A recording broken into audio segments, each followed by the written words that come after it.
میلا کے لب کپ کپائے اور دھیرے سے نکلا، میر پتھر سا رہ گیا۔ اسے سمجھ نہ آیا کہ وہ اس کا نام لے رہی ہے یا اس کا جواب دے رہی ہے۔ اس لمحے میلا نے کراتے ہوئے کہا، میر مجھے متلی آ رہی ہے۔ فوراً وہ اسے اٹھا کر واش روم لے گیا۔ وہ فرش پر گرتے ہی الٹیاں کرنے لگی۔ میر نے پشت سہلائی، ٹیشو پکڑایا، پانی دیا۔ جب وہ سیدھی ہوئی تو اس کے کپڑے بھیگ گئے تھے۔ میر نے اس کے ہاتھ نلکے کے نیچے رکھ کر دھلوائے۔ میلا اس پر ٹیک لگائے رہی، بالکل بے جان، بالکل اس کی محتاج۔ بھاری لہجے میں بولی، میر کپڑے گیلے ہیں، گندا لگ رہا ہے۔ ٹھہرو، میں کپڑے لاتا ہوں۔ بیٹھو، حرکت مت کرنا۔ وہ کلوزٹ میں گیا۔ پاجامہ نکالتے ہوئے جب اس نے انڈر گارمنٹ دیکھا تو اس کی انگلیاں کانپ گئیں۔ کپڑے اٹھا کر جب واپس آیا، واش روم سے پانی بہنے کی آواز آ رہی تھی۔ وہ چونکا۔ دروازہ کھولا۔ میلا کو نشے میں بغیر ہوش شاور کے نیچے کھڑا دیکھ کر پتھر بن گیا۔ چند سیکنڈ بعد وہ جیسے ہوش میں آیا، پیچھے ہٹا، دروازہ بند کر دیا۔ سانسیں تیز تھیں، گردن تک سرخی پھیل چکی تھی، مگر اگلے لمحے اسے حقیقت نے جھنجھوڑا۔ نشے میں نہانا خطرناک تھا۔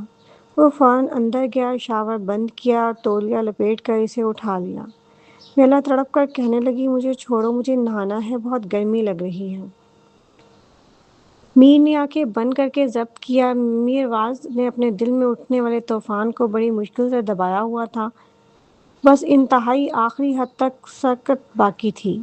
اس نے میلا کو آہستگی سے بڑے بستر پر لٹایا اور اس کے بدن پر کمبل ڈال دیا۔ کمبل ڈالنے کے باوجود اس کی نگاہوں میں بار بار اس کے خمدار جسم کی جھلک گھوم رہی تھی، جیسے کوئی ممنوع خواہش ہو جو دل کو اندر سے نوچتی رہے۔ وہ چاہ کر بھی اسے ذہن سے نکال نہیں پا رہا تھا۔ اس نے خود پر قابو رکھنے کے لیے میلا کے کپڑے پہنوانے کی ہمت تک نہیں کی۔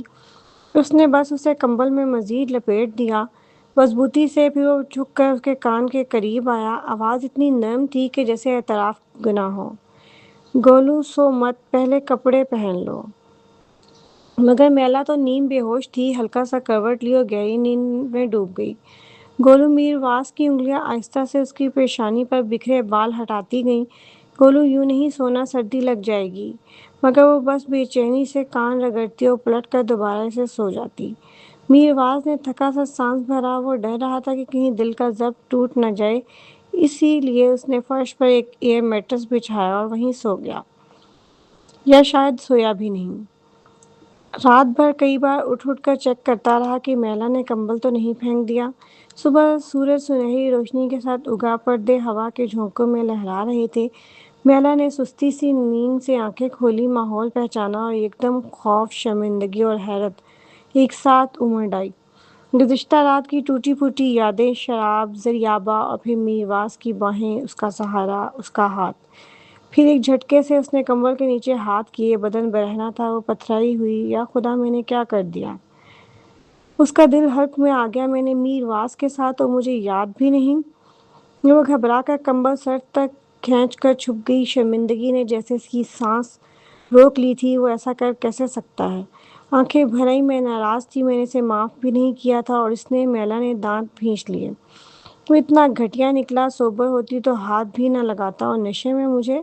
وہ غصے سے تخت پر مکے مارنے لگی۔ 1 گھنٹہ بعد جب خود کو سنبھال کر باہر نکلی تو نیچے میرواز بیٹھا تھا، سیاہ شرٹ، گہرا جاذب چہرہ اور گود میں لیپ ٹاپ۔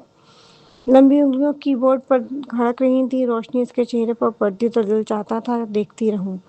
میلا نے دل کو سخت کیا۔ اپنی شرمندگی چھپانے کے لیے اس نے مصنوعی لہجہ اپنایا۔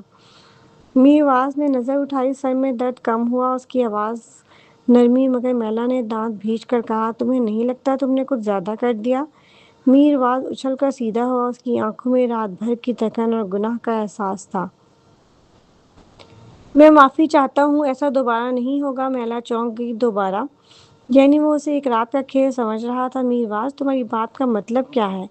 اس نے نمی بھری آنکھوں سے پوچھا۔ میرواز گھبرا گیا۔ کیا میری معافی کافی نہیں؟ بتاؤ میں کیا کروں؟ میلا نے دل پکڑ لیا۔ کل رات مجھے کیوں لائے تھے؟ کیونکہ تم میرے ساتھ رہو گی تو محفوظ رہو گی، اس نے پوری سنجیدگی سے کہا۔ یہ سچ تھا، مگر میلا کے زخم گہرے تھے۔ وہ مڑ کر جانے لگی تو میرواز نے فوراً اس کا بازو تھام کر کھینچا۔ پلیز بات ختم نہ کرو، اگر میں نے کچھ غلط کیا ہے تو مجھے بتاؤ، میری طرف دیکھو۔ میلا نے بے بسی سے آنکھیں بند کر لیں، آہستگی سے میرواز کی آواز ٹوٹی ہوئی کلائی کی طرح کانپ رہی تھی۔ گولو کیا تم مجھے پسند کرتی ہو؟ میلا نے ایک جھٹکے سے نظریں چرائیں۔ نہیں۔ میرواز کے دل پر چوٹ لگی، پھر بھی اس نے ہار نہ مانی۔ اگر نہیں تو لاریزا سے کیوں جلی تھی؟ سڈووالا کے لیے خود کو کیوں برباد کیا؟ میلا نے اس کا ہاتھ جھٹک دیا، آنسو پلکوں تک آ گئے۔ تم جانتے تھے میں جل رہی ہوں، پھر بھی اس کی حفاظت کرتے رہے، یہ میرے ساتھ سلوک تھا۔ میرواز کے ہونٹ خشک ہو گئے۔ تم تو مان رہی ہو کہ تم مجھے پسند کرتی ہو؟ نہیں، وہ چیخی، میں اب تمہیں پسند نہیں کرتی۔ اس کی آواز کمرے میں گونجی اور میرواز کی آنکھیں سرخ پڑ گئیں۔ وہ لرزتے ہاتھوں سے آگے بڑھا اور اس کا ہاتھ تھامنے کی کوشش کی، جیسے وہ ایک پل بھی اسے کھونے کا رسک نہیں لے سکتا تھا۔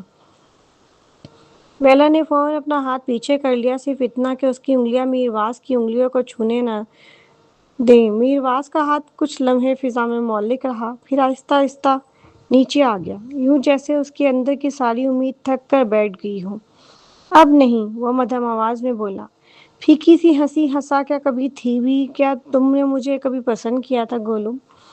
میلا نے گہری سانس لی، خود کو پرسکون کرنے کی کوشش کی۔ میرواز تمہیں تو اندازہ ہی نہیں کہ تمہاری غلطی ہے کیا۔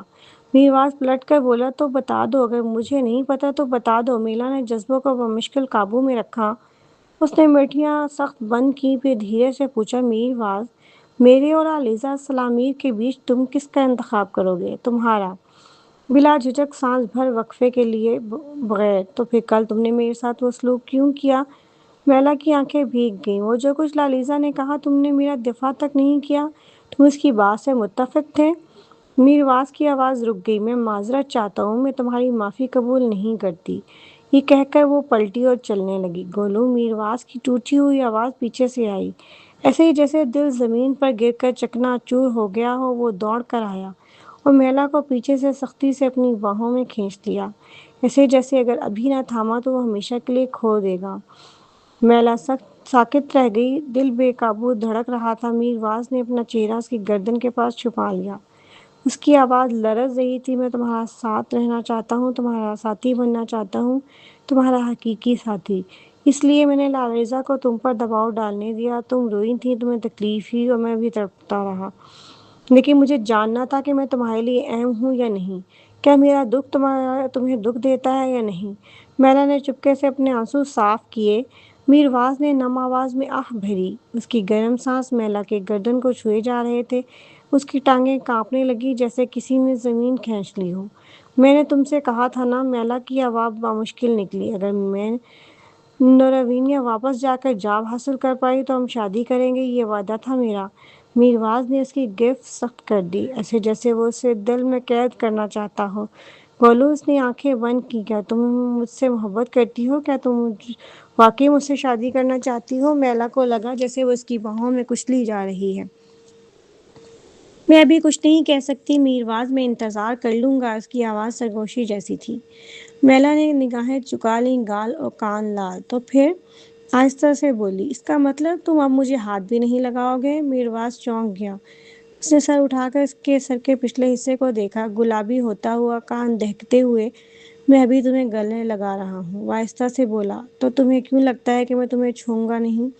میلا نے ہولے سے جواب دیا، تم نے خود کہا تھا نا، ایسا دوبارہ نہیں ہوگا۔ میرواز پل بھر کو گڑبڑا گیا، پھر سمجھ آیا، وہ تو دل دکھانے کی بات کر رہا تھا اور وہ کچھ اور سمجھ بیٹھی۔ وہ فوراً سے اپنی طرف موڑتا ہے، گولو، تم کس بارے میں بات کر رہی ہو؟ میلا کی آواز پھسل کر نیچے گر گئی، کل رات کے بارے میں۔ شرمندگی نے اس کی ہمت توڑ دی۔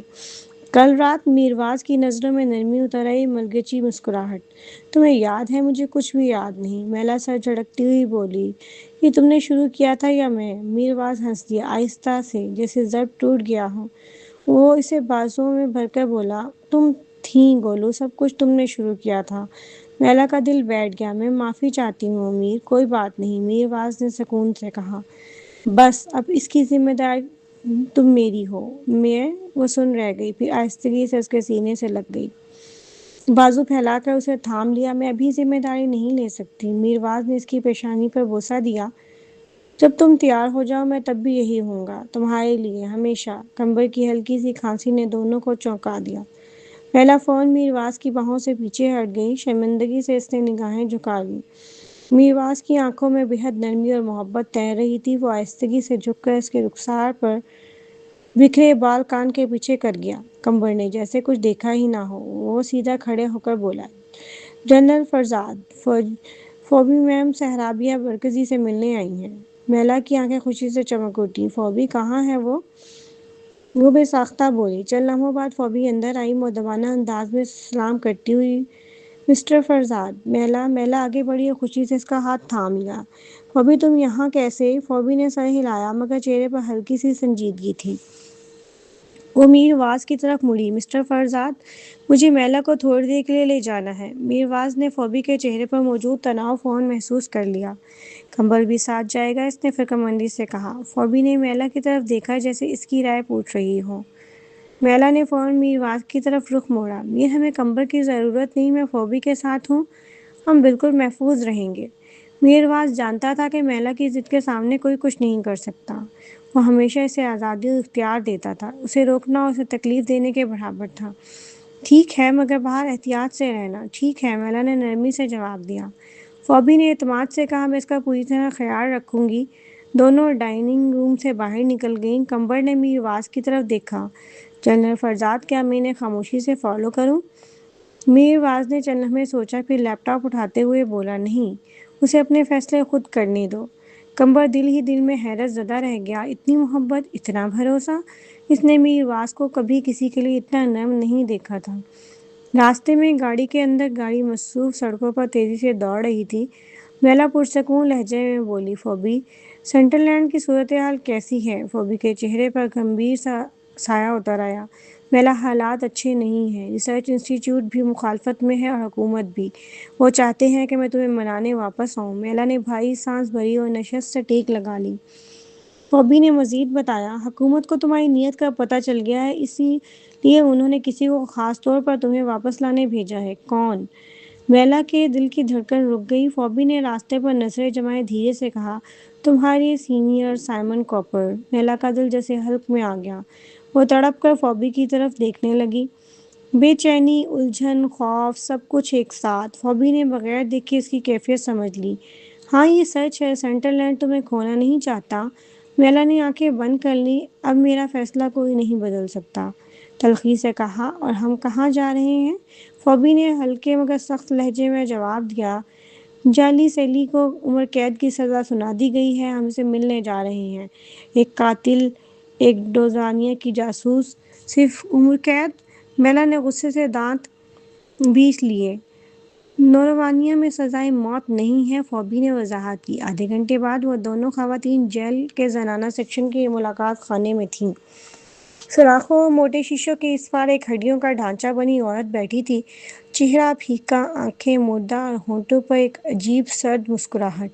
میلا نے فون اٹھایا۔ کافی دیر تک وہ عورت خاموش بیٹھی رہی، پھر آہستگی سے فون کان سے لگا لیا۔ میلا نے رات دل کی جمی ہوئی چنگاری سے پوچھا، تو بتائیے، تمہیں کیا کہہ کر پکاروں، مہروانیہ یا پھر سیلی؟ میں برینا ہوں، عورت نے ٹھنڈے لہجے میں کہا۔ نام سنتے ہی میلا کے قدم جیسے زمین میں گڑ گئے۔ یہی وجہ تھی کہ ڈورزانیہ کے لیے جاسوسی کر رہی تھی۔ میلا نے سخت لہجے میں کہا، برینا، تمہاری تنظیم نے تمہیں چھوڑ دیا؟ برینا کے ہونٹوں پر ایک کڑوی مسکراہٹ پھیلی۔ میں پکڑی گئی ہوں میلا، چاہے بھی تو مجھے بچا نہیں سکتے، میں انہیں قصوروار نہیں ٹھہراتی۔ میلا نے گہری نظر اس کے چہرے پر گاڑتے ہوئے کہا، کیا تمہیں واقعی نہیں معلوم؟ سہوان کو وہ لوگ بچا کر لے جا چکے ہیں۔ یہ سنتے ہی برینا کا رنگ زرد پڑ گیا۔ شک بھری نگاہیں میلا پر گاڑ دیں۔ میلا نے آہستہ مگر کاٹ دار آواز میں کہا، انہوں نے نوروانیہ کے 2 سائنسدانوں کو اغوا کیا اور سہوان کے بدلے میں رہا کروایا۔ صرف سہوان کو، تمہیں نہیں، کیونکہ تم ان کے لیے کسی کام کی نہیں تھیں۔ برینا کی سانسیں اٹک گئیں، پھر وہ تلخ ہنس پڑی۔ کاش میں نے تب تمہیں مار دیا ہوتا، آج میری یہ حالت نہ ہوتی۔ میلا نے دل تھام کر پوچھا، کیا تم ہی وہ تھی جو میری جگہ لینے آئی تھی؟ کیا تم نے ہی میری جان لینے کی کوشش کی، صرف اس لیے کہ میرواز دوبارہ مجھے چاہنے لگا تھا؟ برینا کی چیخ بھری ہنسی آنسوؤں میں ڈوب گئی۔ تم ہر بار بد نکلی اور پھر یادداشت بھی واپس آ گئی۔ قسمت نے مجھ سے سب کچھ چھین لیا۔ ایک جھٹکے میں میلا کو سب سمجھ آ گیا۔ تمام حملے، تمام جال، سب برینا نے بچھائے تھے۔ نائٹ شیڈ نے اسے اس لیے چھوڑا تھا، وہ اپنی بیوقوفانہ غلطیوں سے خود ہی اپنی شناخت ظاہر کر سکتی تھی۔ میلا کا ٹوٹا ہوا سوال، برینا میرے ابو امی کہاں ہیں؟ برینا چونکی، اس کی آنکھوں میں ایک لمحے کو نرمی ابھری، پھر وہ غائب ہو گئی۔ مجھے باہر نکالا تو سب بتاؤں گی، تو وہ زندہ ہے۔ میلا کے لہجے میں لرزش تھی۔ برینا نے مسکرا کر کہا، ہاں زندہ ہے۔ تمہارے والد نوروانیہ کے امیر ترین شخص کے بیٹے ہیں، اکیلے وارث۔ منصوبہ یہ تھا کہ تمہاری جگہ لے کر پوری مرکزی دولت پر قبضہ کر لیا جائے۔ اگر وہ ناکام ہو جاتا تو سہوان تمہارے والد کو استعمال کر کے ساری دولت اپنے نام کر لیتا۔ میلا کا دل ٹوٹ کر بکھر گیا۔ ان کے والدین کو قید کر کے انہیں ایک بیٹے کی پیدائش پر مجبور کرنا، یہ انسانیت نہیں درندگی تھی۔ برینا نے سرد لہجے میں کہا، سہوان کو لگا صرف تمہاری ماں کی جان تمہارے والد کو جھکانے کے لیے کافی نہیں، اس لیے تمہارا بھائی پیدا کروایا گیا۔ وہ کہاں ہے؟ میلا کی آواز بھیگ گئی۔ برینا نے کندھے اچکائے، پہلے مجھے باہر نکالو، پھر سب بتاؤں گی۔ میلا نے گہری سانس لی، پھر آہستگی سے کہا، تمہیں خود نہیں پتا ہے نا؟ جو جاسوس پکڑا جائے وہ سب بتا دیتا ہے۔ سہوان احمق نہیں، اس نے انہیں بہت پہلے کہیں اور منتقل کر دیا ہوگا۔ برینا کی آنکھیں لال ہو گئیں۔ تم مجھے بچانے نہیں آئی تھی، تم نے دھوکہ دیا ہے۔ میلا نے بغیر جواب دیے فون رکھ دیا۔ وہ سخت چہرے کے ساتھ اٹھ کھڑی ہوئی۔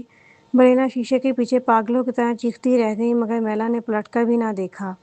جیل سے باہر فوبی کا سہارا۔ فوبی نے آہستہ سے کہا، میلا، کم از کم یہ تو یقینی ہے کہ تمہارے والدین زندہ ہیں۔ میلا کی آنکھوں میں امید و خوف کی لڑائی جاری رہی۔ زندگی کی سب سے بڑی خوشخبری اور سب سے بڑی آزمائش۔ واپسی پر فوبی نے پوچھا، میلا، سعود ویلا جائیں؟ ہاں۔ وہ سوچ میں ڈوبی ہوئی تھی۔ اس وقت فون بجا۔ زریابہ؟ میلا نے کال اٹھائی۔ ہاں زریابہ، مالویکا، وہ جاب میں کرنا چاہتی ہوں۔ ابھی فارغ ہو؟ ہاں، میں فرزاد ہاؤس آ رہی ہوں، گیٹ پر ملتی ہوں۔ فرزاد ہاؤس؟ میلا زریابہ کو اندر لے کر گئی اور غالب و فریہ سے ملوایا۔ فریہ نے پریشانی سے کہا، گولو، یہ لڑکی یہ کام نہیں کر سکے گی۔ شہباز، بہت مشکل کیس ہے، کوئی 3 دن نہیں ٹکتا، مرد سٹاف بھی زخمی ہو کر گیا ہے۔ زریابہ نے ہمت سے کہا، میڈم فریہ، میں کر سکتی ہوں۔ میلا نے آہستہ سے کہا، زریابہ، شہباز اندھا ہے، چل نہیں سکتا، جارحانہ ہے اور خودکشی کی کوشش کرتا ہے، سوچ لو۔ زریابہ نے قرض یاد کر کے مٹھیاں کس لیں۔ میڈم، اگر میں 24 گھنٹے اس کا خیال رکھوں تو تنخواہ؟ فریہ نے 4 انگلیاں دکھائیں۔ 40,000۔ زریابہ کی آنکھیں چمک اٹھیں۔ 1 سال میں سارے قرض اتر سکتے تھے۔ زریابہ نے ہلکی سی مسکراہٹ کے ساتھ اپنا ہاتھ سینے پر رکھا اور پورے اعتماد سے بولی، محترمہ فریہ، آپ بے فکر رہیں، شہباز کو مجھ پر چھوڑ دیں، میں وعدہ کرتی ہوں اسے بالکل ٹھیک کر کے چھوڑوں گی، مضبوط، زندہ اور سلامت۔ میلا نے گھبراہٹ میں فوراً زریابہ کا ہاتھ پکڑ لیا۔ اس کی آنکھوں میں خوف تھا کہ کہیں زریابہ جذبات میں آ کر کوئی بڑی غلطی نہ کر بیٹھے۔ زریابہ، پہلے پارٹ ٹائم شروع کرو، اگر چند دن بعد چھوڑنے کا دل کیا تو پھر دوبارہ نوکری ڈھونڈنی پڑے گی۔ جلد بازی مت کرو۔ مگر زریابہ اس وقت 40,000 ماہانہ کے لیے جان بھی دینے کو تیار تھی۔ اس نے بغیر سوچے سمجھے کہا، میں فل ٹائم کر سکتی ہوں میلا، بس مجھ پر یقین رکھو، میں یہ کر لوں گی۔ فریہ نے فوراً پوچھا، کیا آپ کی کوئی شرط یا مطالبہ ہے محترمہ؟ زریابہ نے شرارتی سی ہنسی کے ساتھ کہا، کھانا پینا اور رہائش شامل ہوگی نا؟ فریہ نے فوراً سر ہلایا، سب شامل ہے، پھر تو بات پکی۔ میلا کا دل اور زیادہ بیٹھ گیا۔ اس نے زریابہ کا ہاتھ مضبوطی سے تھاما، آؤ میں تمہیں پہلے شہباز سے ملواؤں اور اس کی حالت بھی بتاؤں۔ زریابہ نے مؤدبانہ انداز میں فریہ کو الوداع کہا اور میلا کے ساتھ ویلا سے باہر نکلی۔ وہ دونوں باغ کے مابین میپل درختوں سے بھرے راستے پر چلنے لگی۔ جنگل کے بیچ ایک چھوٹا سا پرانا مگر خوبصورت گھر کھڑا تھا، صاف ستھرا، خاموش، جسے کسی دکھ بھری روح کے لیے پناہ گاہ ہو۔ چلتے چلتے میلا نے آہستہ سے بتانا شروع کیا، شہباز فرزاد کی دردناک کہانی۔ اس کا نام شہباز فرزاد ہے، 30 سال کا ہے، وہ سابقہ اینٹی نارکوٹکس افسر تھا، بہادر، نڈر، کئی سالوں سے نوروانیہ کی سرحد پر خفیہ ڈیوٹی کر رہا تھا۔ بارڈر کے اس پار منشیات فروشوں کے ساتھ اس کی لگاتار لڑائی چلتی رہی، بے شمار زندگیاں بچائیں، بے شمار زہریلی چیزیں پکڑوائیں، لیکن ایک دن اس کی شناخت سامنے آ گئی۔ ویلا کی آواز لرزی، اسے پکڑ کر مہینوں تک اذیتیں دی گئیں، جب وہ ملا تو اس کی سانسیں تک بند تھیں۔ ڈاکٹروں نے معجزے سے بچایا، مگر جب ہوش آیا تو وہ اپنی معذوری برداشت نہ کر پایا، وہ ٹوٹ گیا، بکھر گیا، اندر سے مر گیا۔ زریابہ نے ہلکے صدمے سے پوچھا، اتنے بہادر آدمی نے ہار کیوں مان لی؟ میلا نے دکھ بھری سانس لی، کیونکہ بعض زخم جان لے لیتے ہیں اور بعض زخم جینے نہیں دیتے۔ وہ زندہ رہا تو درد میں اور مر جاتا تو گھر والے برباد ہو جاتے۔ چلتے چلتے میلا رکی، پھر دھیرے سے بولی، اور ہاں، اسے اپنی پہلی محبت نے دھوکہ دیا تھا۔ زریابہ کی آنکھیں حیرت سے پھیل گئیں۔ اس کی پہلی محبت نے، وہ لڑکی ایک ڈرگ لارڈ کے جھانسے میں آ گئی تھی۔ شہباز اسے بچانے گیا، مگر وہ احسان ناشناس لڑکی الٹا اس ڈرگ لارڈ کو شہباز کا پورا راز بتا آئی۔ اس نے بتایا کہ شہباز نوربانیہ کا ایک افسر ہے۔ یوں شہباز پکڑا گیا۔ مہینوں تشدد سہتا رہا اور بالآخر آنکھوں کی روشنی اور چلنے کی طاقت دونوں کھو بیٹھا۔ زریابہ کا خون کھول اٹھا۔ وہ منحوس لڑکی، کیا وہ مر گئی؟ میلا نے تلخی سے کہا، نہیں، شہباز نے اس کی جان بچائی تھی۔ وہ صحیح سلامت ہے، لیکن آج تک ایک بار نہیں آئی پوچھنے کہ شہباز زندہ بھی ہے یا مر گیا۔ میپل ہاؤس، اندھیری خاموشی۔ وہ دونوں میپل جنگل کے حدود میں داخل ہوئیں۔ میلا نے دروازے کے سامنے رک کر آہستگی سے کہا، اور یہ وہی جگہ ہے جہاں شہباز اب رہتا ہے، تنہا، ٹوٹا ہوا، اندھیرے میں گم۔ زریابہ نے غصے سے دانت بھینچتے ہوئے دروازہ دھکا دیا۔ اندر قدم رکھتے ہی تیز الکحل کی بدبو نے انہیں گھیر لیا۔ باہر سورج کھلا تھا، مگر اندر اندھیرا، ٹھنڈ اور بے بسی بکھری ہوئی تھی، جیسے گھر نہیں، ایک بے جان قبر ہو۔ میلا بھی آہستی سے اندر آ گئی، اور ان دونوں کے سامنے وہ شخص بیٹھا تھا جو کبھی بہادر، نڈر اور جری تھا، آج ٹوٹا ہوا، بکھرا ہوا، اپنے ہی سائے میں گم۔ نکل جاؤ۔ اندھیرے میں بیٹھے اس مرد کی مدھم، بھاری، خوفناک آواز ایسے گونجی جیسے دوزخ کے کسی بھوت نے پکارا ہو۔ میلا اور زریابہ دونوں کی ریڑھ کی ہڈی میں لہر دوڑ گئی۔ میلا کے قدم رک گئے۔ وہ گھبرا کر لرزتی ہوئی آواز میں بولی، شہباز، میں ہوں گولو۔ میں تمہیں ملوانے کے لیے ایک دوست لائی ہوں، اس کا نام زریابہ ہے۔ نکل جاؤ۔ شہباز فرزاد دھاڑا۔ اچانک شیشے کی بوتل فرش پر زور سے پھینکی گئی۔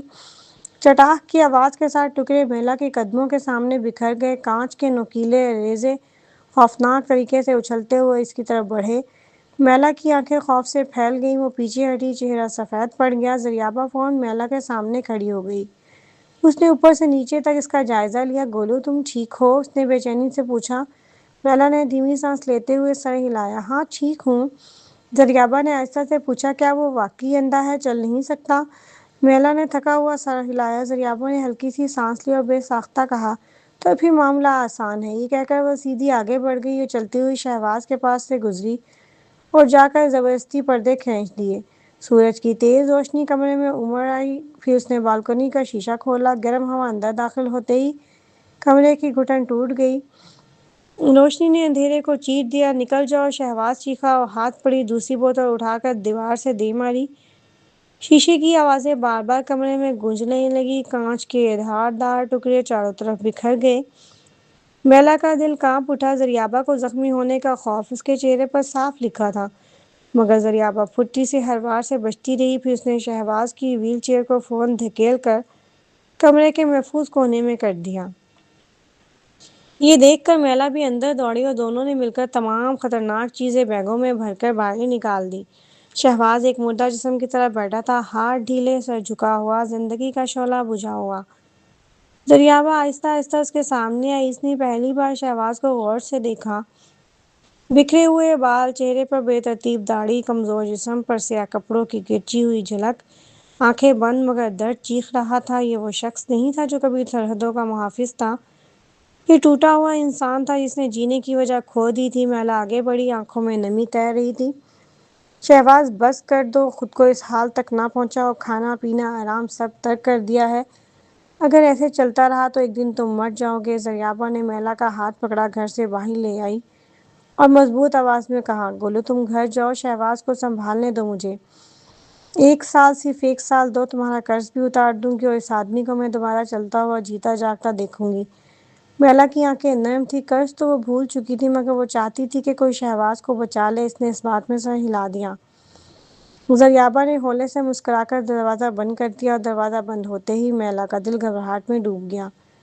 زریابہ نے اندر آتے ہی کنڈی لگائی، پھر آہستہ آہستہ شہباز کی طرف بڑھی۔ اس کے نرم چہرے پر اب سخت عزم تھا، ایک نرس نہیں، ایک جنگجو کی طرح۔ وہ ٹھہر ٹھہر کر بولی، ہیلو شہباز فرزاد، میں زریابہ ہوں۔ آج سے میں تمہاری 24 گھنٹے کی پرسنل فیمیل اٹینڈنٹ ہوں۔ تمہارے کھانے پینے سے لے کر تھراپی، دوائیں، غسل، سب چیزیں میں دیکھوں گی۔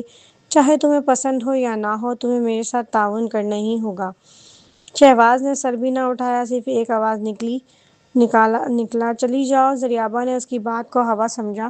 آج سے شراب بند، میں نگرانی میں تیار ہونا ہوگا، سر کے بال کٹیں گے، داڑھی صاف ہوگی، روزانہ نہانا ہوگا، 5 وقت کھانا تھوڑی تھوڑی مقدار میں لیکن لازماً، 2 گھنٹے ورزش، 1 گھنٹے دھوپ میں بیٹھنا اور روز آدھا گھنٹہ موٹیویشنل کتاب اور 1 گھنٹہ حالات حاضرہ میں پڑھ کر سناؤں گی۔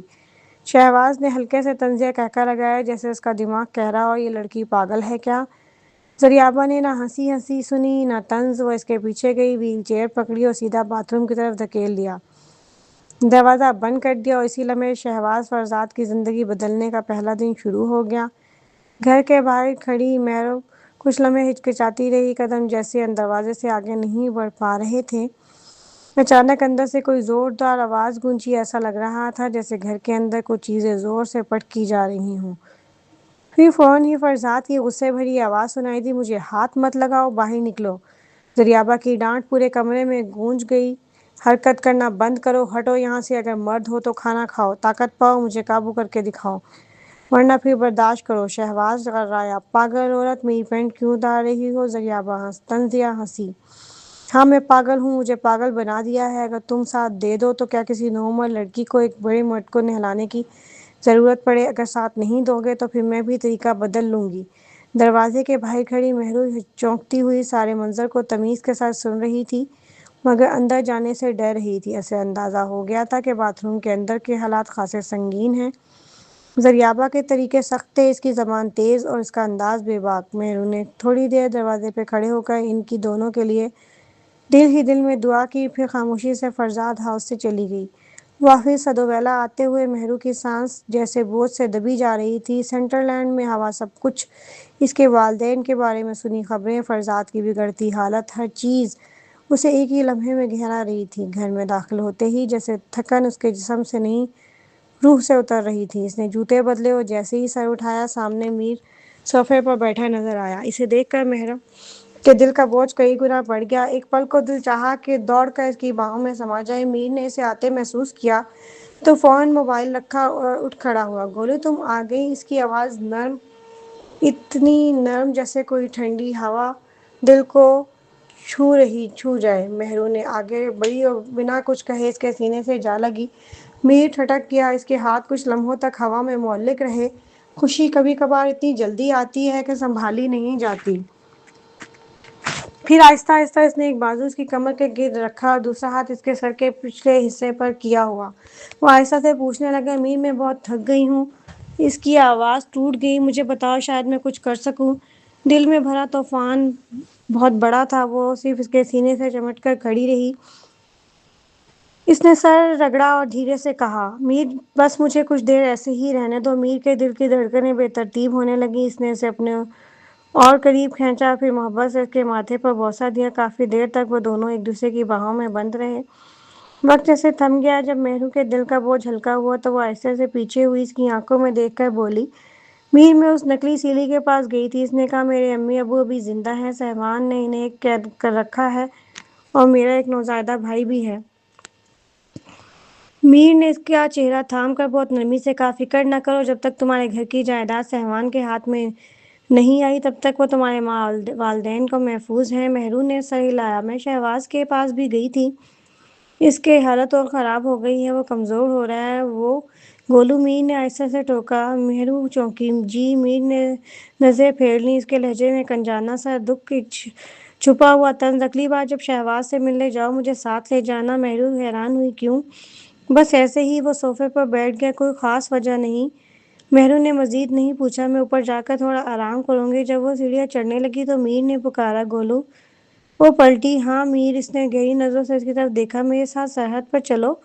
مہرو کے قدم رک گئے، دل جیسے ڈوب گیا، وہ ٹھیک ہو چکا تھا اور اب اسے واپس اپنے فرض، اپنی ڈیوٹی پر جانا تھا۔